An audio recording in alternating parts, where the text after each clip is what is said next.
Le saviez-vous? Les teintures classiques contiennent des substances chimiques et sont donc polluantes pour l'environnement et gênantes pour la santé.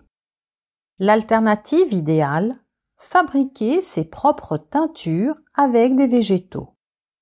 En plus d'être respectueuses de l'environnement, les teintures naturelles sont une bonne façon d'obtenir des coloris uniques. Nous en utilisons déjà depuis belle lurette.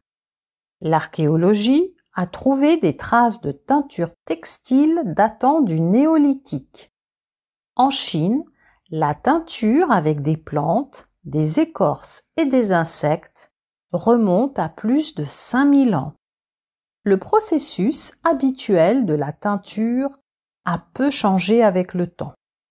Le teinturier prépare la matière colorante avant de la diluer dans une cuve d'eau. Fabriquer soi-même une teinture n'est pas si compliqué.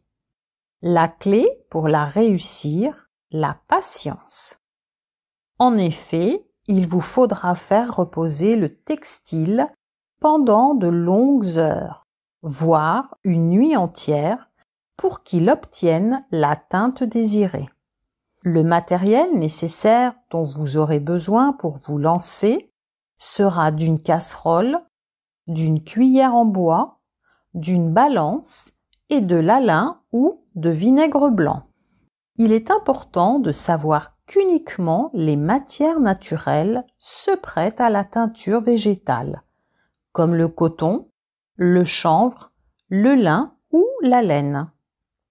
Alors, voyons plus en détail ces couleurs en commençant par le rouge cochenille, qui est un colorant d'origine naturelle qui est obtenu en broyant le corps séché de la femelle d'un insecte, plus communément appelé cochenille.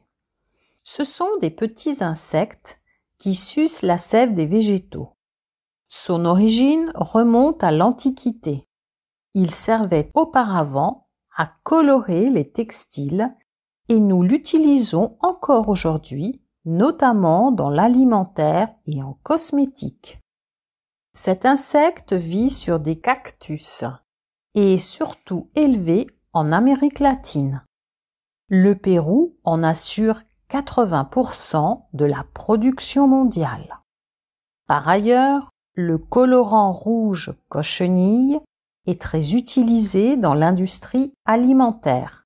Yogourt, confiserie, confiture, épices, dans le domaine pharmaceutique, médicaments, dans les textiles et dans les cosmétiques, rouge à lèvres, vernis, coloration capillaire.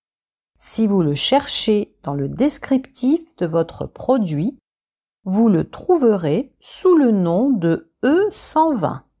Mais d'autres fleurs, fruits ou encore écorces peuvent être utilisés. Pour cela, il ne vous reste plus qu'à vous amuser à tester les fleurs d'hibiscus, le raisin rouge et les pelures d'oignon rouge.